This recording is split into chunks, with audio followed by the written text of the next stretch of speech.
अस्सलाम वालेकुम दोस्तों, कैसे हैं आप सब। उम्मीद करता हूँ खैरियत से होंगे। अल्लाह आपको हमेशा हंसता मुस्कुराता रखे।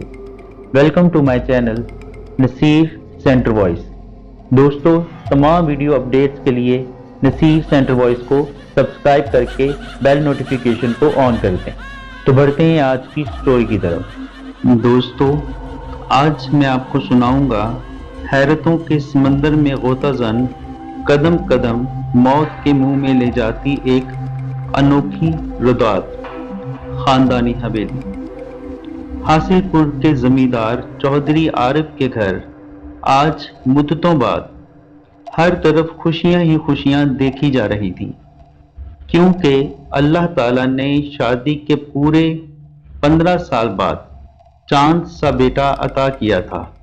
सो किसी चीज की कमी ना रह जाए के ख्याल से खुद ही हर शय की निगरानी कर रहे थे। एक तरफ गरीब गुरबा में लंगर बट रहा था, दूसरी तरफ गिफ्ट के नाम देकर गरीबों की इमदाद की जा रही थी। आज तो खुशी का दिन था, मगर चौधरी साहब के दरवाजे हर एक के लिए खुल रहे थे। एक बार अपने मुंशी पर इसलिए नाराज हुए थे कि गांव का एक गरीब रहमू मोची मदद की उम्मीद लेकर आया था और चौधरी सो रहे थे।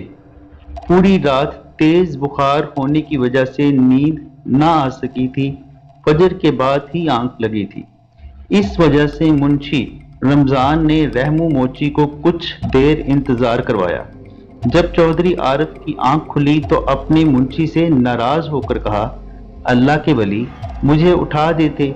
मेरी बीमारी से ज्यादा अहमियत इनकी थी, क्योंकि अल्लाह ताला ने इनको मेरे पास इसलिए भेजा कि मैं थोड़ी बहुत इनकी मदद करूं और वो मुझे बेशुमार इनामात अता करते हुए राजी हो जाएं।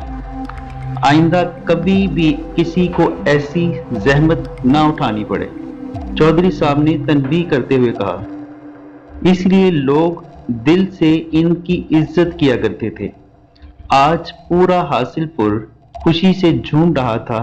7 दिन बाद बच्चे का अकीका किया। साथ ही नाम तजवीज करने के लिए इमाम मस्जिद से कहा। इन्होंने खालिद नाम तजवीज किया। खालिद एक ज़हीन तालिबे इल्म साबित हुआ। अव्वल से ही अपने हर इम्तिहान में अच्छे नंबर लेकर पास होता रहा। अपनी आला तालीम के लिए लंदन चले गए। बेहतरीन कारकर्दगी की वजह से गोल्ड मेडल भी जीते और दीगर कई इनामात इनके अलावा थे। तालीम मुकम्मल होते ही कई कंपनियों से ऑफर्स लेटर आए, मगर इन्होंने वतन वापस आकर कराची में एक इदारे में जूनियर ऑफिसर बनने को तरजीह दी। इनका कहना था कि पाकिस्तान का हर अच्छा शागिर्द बाहर अप्लाई करेगा तो मेरा मुल्क तरक्की नहीं कर पाएगा। एक दिन खालिद अपनी कार में ऑफिस से घर जा रहे थे। वो गर्ल्स हॉस्टल के करीब पहुंचे ही थे कि मूसलाधार बारिश शुरू हो गई। थोड़ा सा आगे आए तो देखा एक लड़की स्टाफ पर बने छज्जे के नीचे पनाह लिए हुए सिमटी खड़ी थी। वो किसी शरीफ खानदान की लग रही थी। लड़की को इस तरह बेयारो मददगार देखा तो ब्रेक लगा दी। खिड़की से बाहर झांक कर कहने लगे, मोहतरमा, मैं क्लिफ्टन जा रहा हूं। अगर आपने इस तरफ जाना है तो मुझे बता दीजिए, मैं आपको रास्ते में ड्रॉप कर दूंगा। प्लीज अंदर आ जाएं। वो लड़की बारिश से बचने की खातिर फौरन अंदर आकर बैठ गई। पूरे सफर में नजरें झुकाए बैठी रही। खालिद को वो लड़की पहली नजर में भाग गई। 3 तलवार के करीब पहुंचते ही लड़की ने कहा, प्लीज गाड़ी यहीं रोक दें।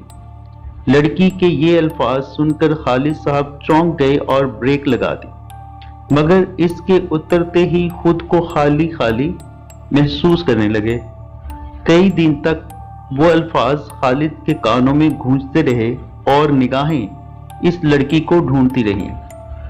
कई बार गर्ल्स हॉस्टल के करीब गुजरे, मगर इस लड़की का पता ना चल सका। आखिर एक दिन इस लड़की से मुलाकात हो गई।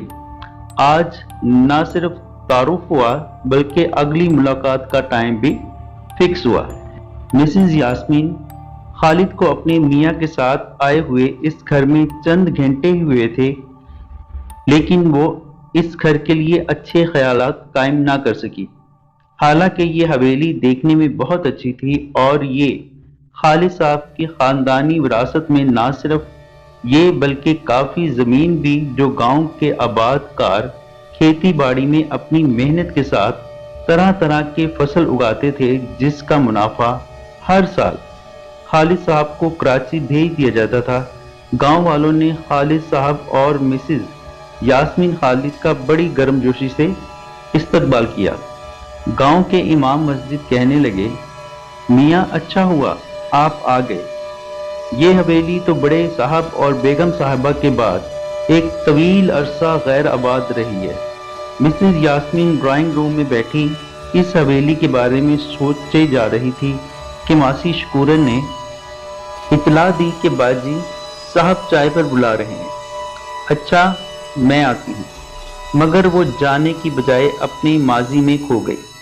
वो सोचने लगी कि इसकी खालिद साहब के साथ पहली मुलाकात कितनी अजीब थी।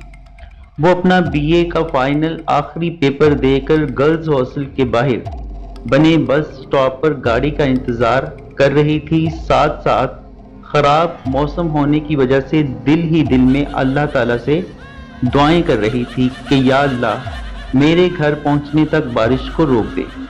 आज सुबह से बादल छाए हुए थे मगर अब तो बहुत ही गहरे हो चुके थे।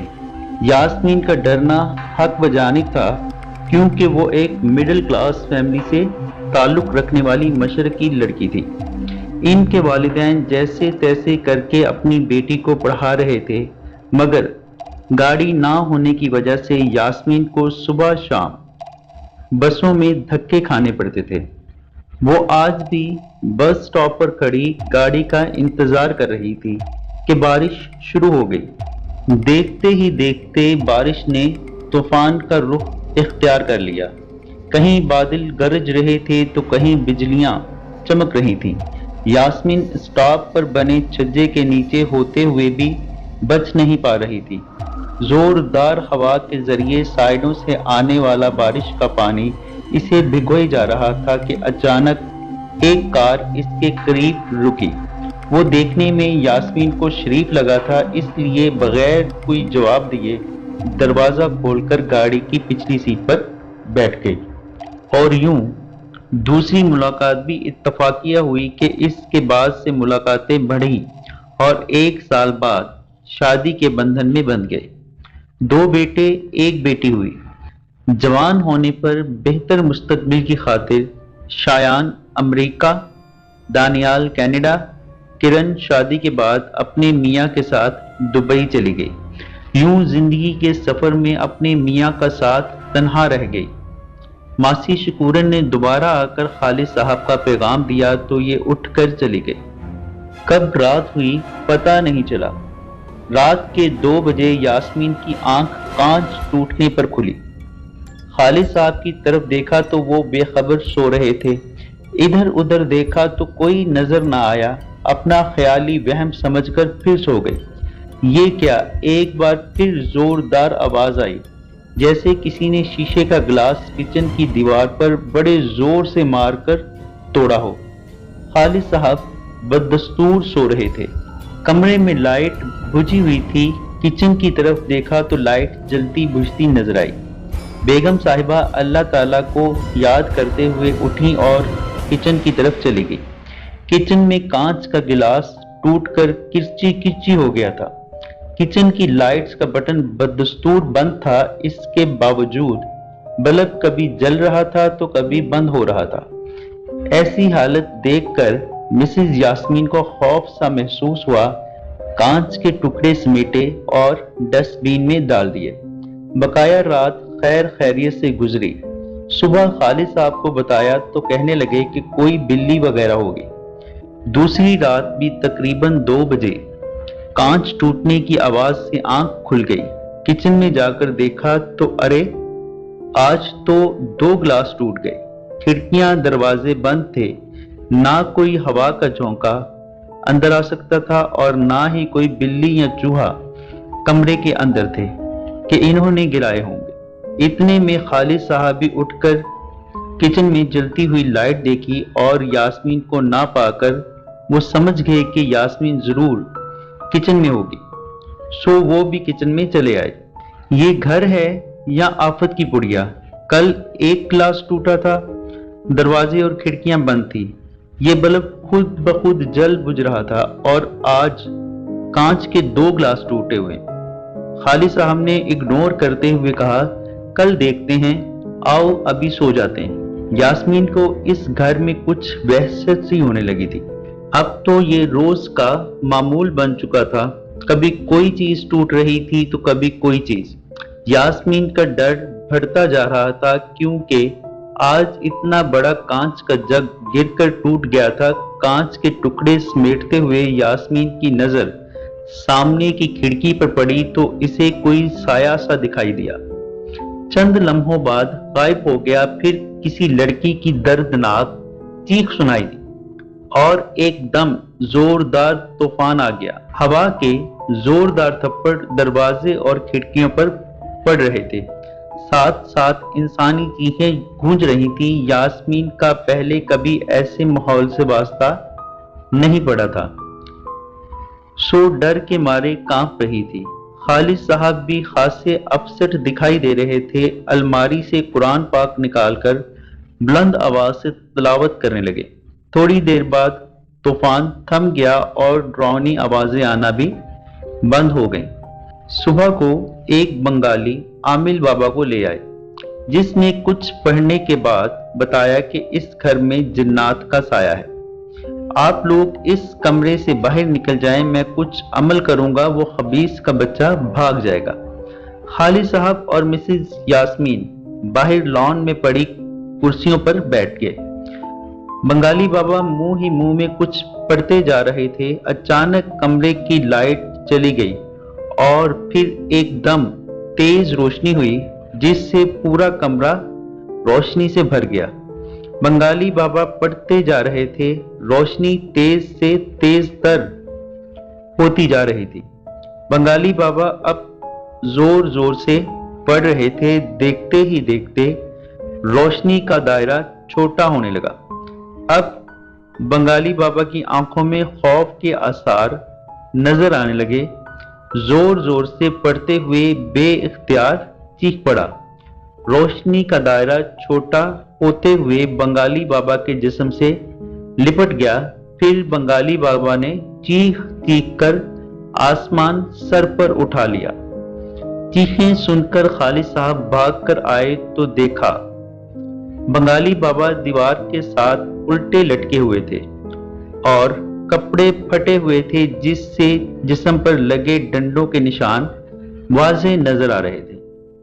अब भी डंडों की आवाज खालिद साहब को सुनाई दे रही थी और वो चीख चीख कर खुद को छुड़वाने की कोशिश कर रहा था।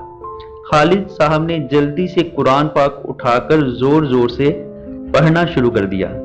बंगाली बाबा की धीरे धीरे चीखें बंद हुई, धड़ाम से नीचे गिरे और बेहोश हो गए। काफी देर बाद होश आया तो बहुत कमजोर लग रहे थे। खालिद साहब के बार बार इसरार से सिर्फ इतना कहा, ये मेरे बस की बात नहीं, किसी और को ले आओ या घर बदल दो। बहुत ही कमजोर हो गए थे, ठीक से चला भी नहीं जा रहा था। वो फौरन घर से बाहर निकल गए। अब क्या होगा? यास्मीन और खालिद की धीमी आवाज में दहशत और खौफ था। खालिद साहब ने अपनी बेगम की हिम्मत बढ़ाई, लेकिन अंदर से खुद भी बहुत तशवीश में थे। दूसरे दिन किसी के बताने पर एक और आमिल जिन्नों वाली सरकार को लेकर आए। जिन्नों वाली सरकार ने इनको तसल्ली दिलाई कि वो इनकी बदरूहों से जरूर जान छुड़वाएगा। इन्होंने आकर अपना कलाम शुरू किया और कटक से दरवाजा खुला और कमरे में धुआं भरने लगा। आमिल ने अपना जंतर मंतर पढ़ना शुरू किया, मगर इसकी तो शामत आई हुई थी, सो जोरदार थप्पड़ ने आमिल को कमरे के अंदर ही तारे दिखा दिए। काली माता कहकर जोर से मंत्र पढ़ने लगा। बस साहब, फिर तो आमिर की गिग्गी बन गई और टांगें उठ गईं और घसीटते हुए दीवार से जा लगा। अभी संभलने नहीं पाया था कि सर की तरफ से घसीटते हुए दूसरी दीवार से जा टकराया। सर फट चुका था। इसकी जुबान से अब भी भूम माता, काली माता का विर्द जारी था। अचानक इसका जिस्म ऊपर उठने लगा और उठते उठते किसी मकनातीस की मानित छत वाले पंखे से जा लगा। पंखा बड़ी तेजी से चलने लगा तो जनाब जिन्नों वाली सरकार बचाओ बचाओ कहकर चीख रहा था। खालिद साहब दौड़कर आए। आमिर की कंडीशन देखकर दहशत ज़दा हो गए। हिम्मत ना हारते हुए कुरान पाक उठाकर तिलावत करने लगे।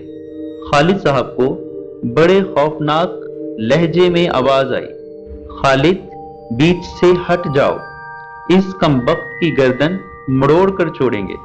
मगर खालिद साहब तलावत कुरान करते रहे, जिसकी बरकत की बदौलत आमिर नीचे आए। तबीयत संभलने के बाद खालिद साहब का शुक्रिया अदा करते हुए कहा कि वो मुझे जान से मारना चाहते थे। एक नहीं, पूरा कबीला है, आगे तुम जानो कहकर चले गए। अब खालिद साहब की हिम्मत भी जवाब दे गई। लोग भी तरह तरह की बातें करने लगे थे। खालिद साहब यास्मीन को देखकर कतरा जाते। मौका नज़ाकत को देखते हुए खालिद साहब अपनी बेगम को साथ लेकर शहर चले गए। वहां पर इनकी मुलाकात करमुद्दीन से हुई, जिसने बताया कि जामिया मस्जिद के इमाम साहब के पास चलते हैं, वो बहुत अच्छे आदमी हैं। मौलवी हसानुल हक साहब जामिया मस्जिद के इमाम थे।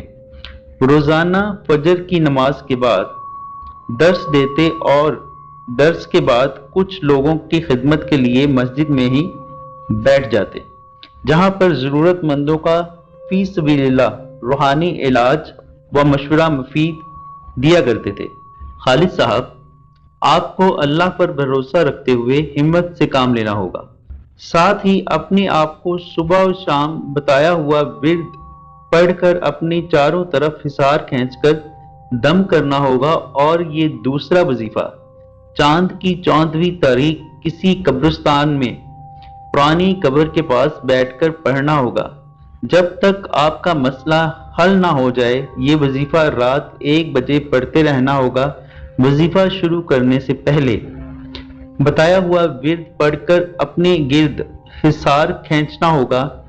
दौराने वजीफा हिसार से बाहर ना जाना, और कुछ भी हो जाए वो सब आंखों का धोखा होगा।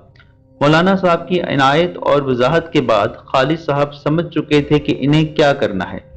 लिहाजा मौलाना का शुक्रिया अदा करते हुए इजाजत चाही तो मौलाना ने कुछ पढ़कर खालिद के ऊपर हवाई हिसार खींच दी और दुआ दी, जाओ भाई, अल्लाह आपका हामियो नासिर हो, मैं कहीं नहीं जाने दूंगी। यास्मीन ने ये सारी बात सुनकर खालिद साहब को मना किया।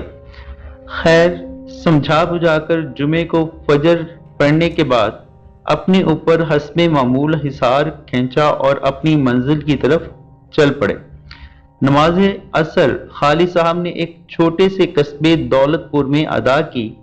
वहां पर इनके ननिहाल से एक कजन इल्मुद्दीन रहते थे। इल्मुद्दीन जो अभी तक अपने आबाई कस्बे में रहकर अपनी थोड़ी बहुत जमीन के साथ खेती बाड़ी करते हुए और कस्बे की मस्जिद में इमामत करते हुए जिंदगी बिता रहे थे, वो खालिद साहब के ननिहाल में से कजन लगते थे। आज वो खालिद साहब को अपने पास देखकर बड़े खुश थे। अपने पूरे ताउन का यकीन दिलाया, खालिद भाई, आप जब चाहो यहाँ आकर अपना काम कर सकते हो, मैं आपके साथ हूँ। यहाँ से 2 कोस दूर एक पुराना कब्रिस्तान है, वहां पर लोगों की आमदोरफ्त बिल्कुल नहीं है। इस काम के लिए मौजू जगह है। खालिद साहब जल्द आने का कहकर वापस चल दिए। आज चांद की 13 तारीख थी। खालिद साहब अपना सामान लेकर दौलतपुर रवाना हो गए। नमाज इशा के बाद वो अपनी तैयारी में मसरूफ हो गए। क्योंकि आज चांद की 14 तारीख थी। 1 बजे इन्हें जाकर अपना अमल शुरू करना था। तैयारियां मुकम्मल करने के बाद इल्मुद्दीन के हमरा अपनी मंजिल की तरफ रवाना हो गए। इनका रुख एक पुरानी कब्र की तरफ था जो वो दिन को ही जाकर देख चुके थे। कब्र के पास मगरिब वाली साइड पर करीब कोई कब्र नहीं थी। वहां जाकर अपने सीधे हाथ की शहादत वाली उंगली से हिसार खींचते हुए विर्द करने लगे जो मौलाना साहब का बताया हुआ था। हिसार खींच जाने के बाद चंद अगरबत्तियां जलाई, अपने कपड़ों पर खुशबू लगाकर बैठ गए और इल्मुद्दीन को वापस भेज दिया। हालांकि वो रुकने के लिए बेहद असरार कर रहे थे। बताया हुआ वजीफा पढ़ने लगे। अभी कुछ ही देर हुई होगी कि काले बादल आसमान पर छा गए और बादलों से अजीब किस्म की बदबूदार चीज गिर रही थी, जिसकी बदबू के भभक्के इर्द गिर्द का माहौल बदबूदार बना रहे थे। वो चीज जमीन से 1 फुट ऊपर ही गायब हो रही थी। अचानक बादलों में से एक खूबसूरत लड़की के हंसने की आवाज आई। धीरे धीरे इसका चेहरा वाज़ेह हुआ। बेहद हसीन चेहरे के ऊपर हल्का सा नकाब चढ़ा हुआ था। वो नकाब इतना बारीक कि लड़की का चेहरा वाज़ेह दिखाई दे रहा था। लंबी गर्दन, सुनहरे बाल खुले हुए थे, जिसकी 2 लटें चेहरे के ऊपर मंडलाते हुए चेहरे को मजीद खूबसूरत बना रही थी। खालिद साहब से कहा, मियाँ, मैं जन्नत की हूर हूँ। अल्लाह ताला ने मुझे तुम्हारे पास भेजा है, बल्कि मैं तुमको यहाँ से उठाकर जन्नत में ले जाऊंगी। सो आ जाओ, मेरे साथ चलो। खालिद साहब ने अपना वजीफा जारी रखा तो वो गायब हो गए। थोड़ी देर के बाद देखा कि अजीब मखलूक के 2 आदमी, जिसके लंबे लंबे दांत, काली शक्लें, मोटे होंठ, मेंढक नुमा ऊंट की टांगों जैसी टांगें, यास्मीन को बालों से पकड़े घसीटते हुए आ रहे थे। यास्मीन चीखों पुकार में खालिद को बुला रही थी, मुझे इन दरिंदों से बचाओ। वो दोनों हिसार के करीब आकर रुक गए। एक ने मिसेज यास्मीन को गिराकर दबोच लिया। दूसरे ने बड़ी सी छुरी निकालकर यास्मीन के गले पर रखी और कहने लगा, बचा सकते हो तो अपनी बीवी को बचा कर दिखाओ। मगर खालिद साहब अल्लाह का कलाम पढ़ते रहे। वो कुछ देर के बाद गायब हो गए।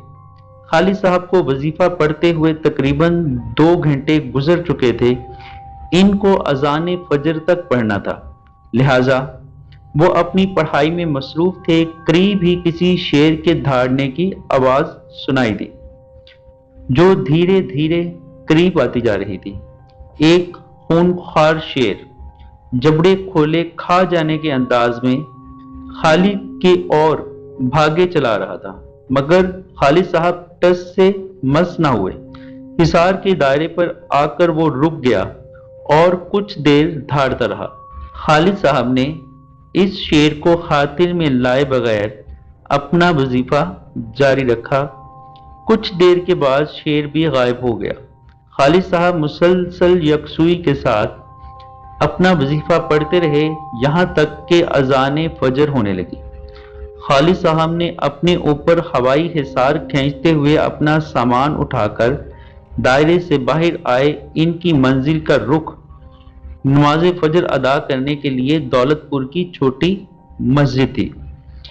नमाज फजर अदा करने के बाद वहीं मस्जिद में बैठे रहे, यहाँ तक कि नमाज इशराक भी अदा की और फिर इल्मुद्दीन के हमरा इनके घर चले गए।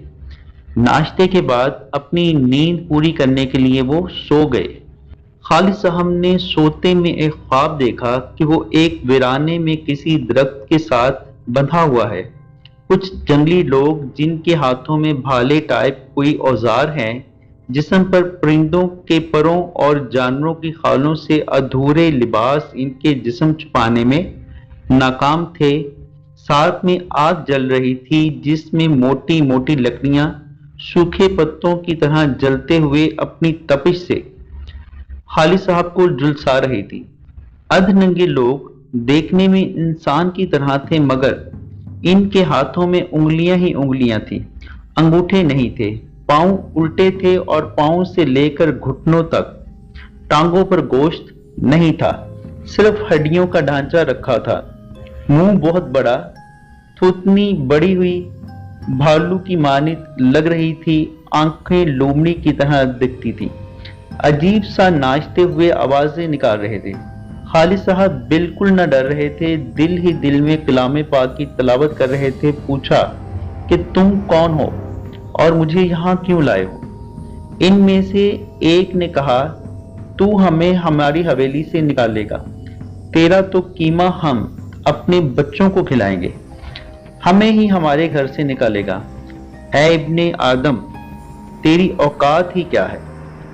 इतने में तेज हवा का झोंका आया। इनकी तरह मिलता हुआ शक्ल वाला आदमी इनके और खालिद के दरमियान आ गया। जिसामत के हिसाब से इनसे बहुत बड़ा था। छोड़ दो आदमजात को, बड़ी गर्जदार आवाज के साथ कहा। फिर खालिद साहब की तरफ मुंह करके हाथ का इशारा किया तो इनके बंधे खुल गईं। जाओ आदमजात, आपकी हवेली जुमा तक खाली करवा दूंगा। जब तक जिंदा हूं कोई बदरू आपकी हवेली नहीं जा सकेगी। वैसे अपने बचाव की खातिर जामे मस्जिद के इमाम का बताया हुआ वजीफा लाजमी कर लेना, और चाहो तो आज के बाद मैं आपके साथ इंसानी रूप में आकर हवेली में रहकर आपकी हिफाजत कर सकता हूं। खालिद साहब को हाथ से पकड़कर कहने लगे, आओ वापस चलें। एकदम खालिद साहब की आंख खुल गई। वो उठकर सोचने लगे, ये ख्वाब था या हकीकत। कमरे का दरवाजा खुला। उधेड़ उम्र का एक शख्स अंदर आकर बड़े अदब के साथ खड़ा हो गया। कौन हो भाई, और इस वक्त बंद दरवाजों से अंदर कैसे आए? मेरा नाम जिब्रान है, आपका नया बॉडीगार्ड। हमारी मुलाकात थोड़ी देर पहले कोहे काफ में हो चुकी है। आपकी इजाजत के बाद मैं आपके सामने आया हूं। अब आपको हमेशा खुशियां ही खुशियां मिलेंगी इंशाल्लाह। यह आपकी ईमानदारी का सिला है। तो खालिद साहब, आपकी हवेली कब चलें? खालिद साहब, जो अभी तक महवे हैरत जिब्रान नामी आदमी को देखे जा रहे थे, अच्छा तो ख्वाब वाले बुजुर्ग आप हैं। अच्छा, ये कहते हुए खालिद हंस पड़े और कहने लगे, चलें जुमा को चलते हैं। वादा खिलाफी तो नहीं करेंगे ना? जी बिल्कुल नहीं, जुमा तक हवेली बदरूहों से खाली हो जाएगी। जिब्रान ने वजाहत करते हुए अल्लाह हाफिज कहा। जी तो दोस्तों, कैसी लगी स्टोरी आपको? उम्मीद करता हूँ पसंद आई होगी। कमेंट बॉक्स में लाजमी बताइएगा और चैनल को लाइक, शेयर और सब्सक्राइब भी कर दीजिएगा। अगर अल्लाह ने चाहा तो मिलेंगे नेक्स्ट स्टोरी में। तब तक अपना और अपने घर वालों का ख्याल रखिएगा और मुझे भी अपनी दुआओं में याद रखिएगा। अल्लाह ताला आप सबके लिए आसानियां पैदा फरमाए और सिवाय अपनी ज़ात के किसी का मोहताज ना करे। आमीन। शुक्रिया।